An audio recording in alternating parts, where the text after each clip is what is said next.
ఆయనలో తపన అనేది ఒకటి ఉంది. ఆయన నేను చూసిన తర్వాతనే నా ముందు రావచ్చు. బీసీటీ నుంచి ఏదో చేసిన తర్వాత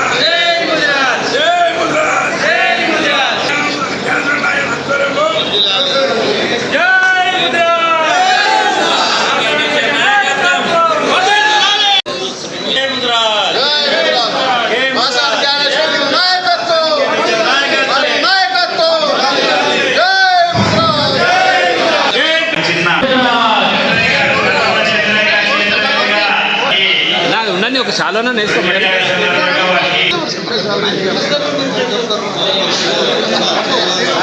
రోజైతే మనము ముద్రాల యొక్క డి గ్రూప్ నుంచి ఏ గ్రూప్ సమస్య ఏదైతే ఉందో దాని మీద ఆనాడు రాజశేఖర రెడ్డి గారు మాకు ఇచ్చినటువంటి తపన, ఆయన ఇచ్చినటువంటి ఏ గ్రూపు, దానివల్ల ఇప్పటిదాకా కూడా కోర్టుకు పోయింది, హైకోర్టుకు పోయింది, హైకోర్టు నుండి సుప్రీంకోర్టు పోయినాక సుప్రీంకోర్టులో కూడా ఇక్కడ మన వాళ్ళకి ఏదైతే ఇచ్చిన వాతావరణం ఉందో సుప్రీంకోర్టు తప్పకుండా దీన్ని పరిష్కరించమన్నారు.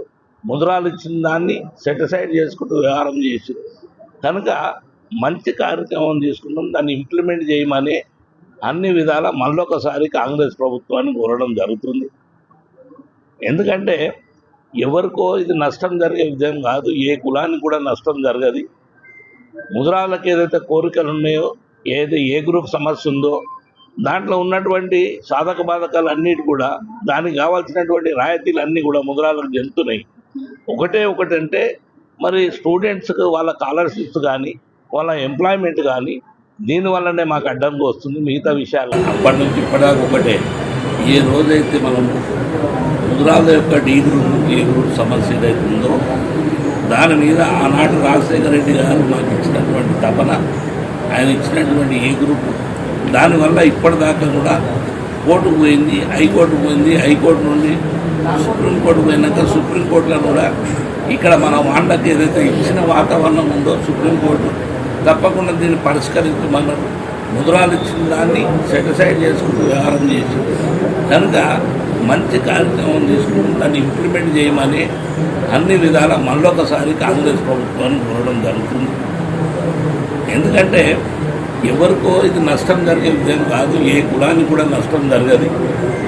ముద్రాలకు ఏదైతే కోరికలు ఉన్నాయో, ఏది ఏ గ్రూప్ సమస్య ఉందో దాంట్లో ఉన్నటువంటి సాధక బాధకాలు అన్నిటి కూడా దానికి కావాల్సినటువంటి రాయితీలు అన్నీ కూడా ముద్రాలకు చెందుతున్నాయి.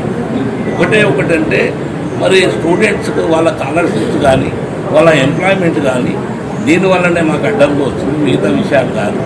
కనుక నేను ఏమంటున్నానంటే దాన్ని సుప్రీంకోర్టు ఏ గవర్నమెంట్ కూడా నష్టం జరగదు.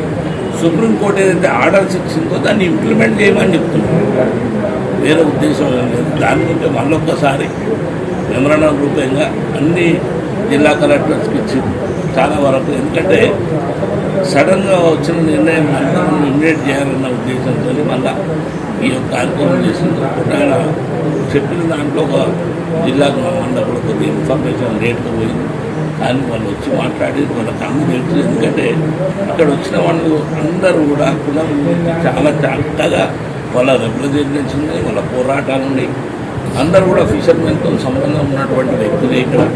కనుక దానివల్లనే మన గవర్నమెంట్కి ఇచ్చే ముందు సడన్గా చెప్పక ముందు మళ్ళా కలెక్టర్ల ద్వారా ఇప్పుడు కొత్త కలెక్టర్స్ వచ్చారు, కొత్త ఎమ్మెల్యేస్ వచ్చారు, కొత్త మంత్రులు వచ్చి వాళ్ళని కూడా విన్నవించాలన్న మన పద్ధతి ప్రకారం సడన్గా చేయడం లేదు. అడిగినా కానీ అయ్యా మీకు ముందే కొడుతున్నాము, ఇంతకుముందు కూడా ఇచ్చినాము, దాన్ని మళ్ళీ ఒకసారి పునర్పరిశీలించమన్నాం.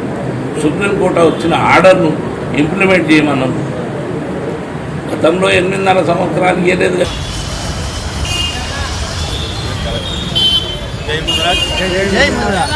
తెలంగాణ రాష్ట్ర ముద్రాజ్ మహాసభ అధ్యక్షుడు కాసాని జ్ఞానేశ్వరన్న వీరేశన్న ఆదేశాల మేరకు ఇలా 33 జిల్లాల కలెక్టర్లకు మేము మెమోరాండం ఇచ్చాము మా ముద్రా సంఘంకి. అందులో భాగంగా ఇలా అనుదీప్ కలెక్టర్ గారిని మేము కలవడం జరిగింది, మెమోరాండం ఇచ్చాము. దాంట్లో సారాంశం ఏమైందంటే స్వర్గీయ రాజశేఖర రెడ్డి గారు సీఎం ఉన్నప్పుడు మాకు డి నుంచి ఏ అలాట్ చేశారు ఆయన. దాని తర్వాత కొన్ని అనివార్య కారణాల వల్ల అది కోర్టుకు పోయింది.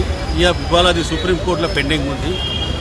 దాని ప్రకారం మన గౌరవ ముఖ్యమంత్రి గారు కూడా మాకు ప్రామిస్ చేశారు, రీసెంట్లీ ముద్రా సంఘం చైర్మన్గా జ్ఞానేశ్వర్ గారికి ఇచ్చారు. ఆయనతో కూడా కలిసాము. వాళ్ళు ఏమన్నారంటే మొత్తం ఎమ్మెల్యేలందరికీ కలెక్టర్లందరికీ మెమోరండం ఇచ్చాము.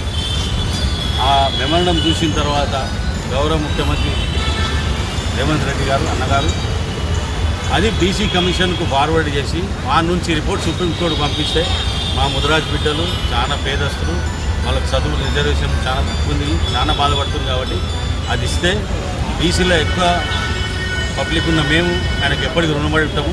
దయచేసి ఇది ఒకసారి చూడాలని మా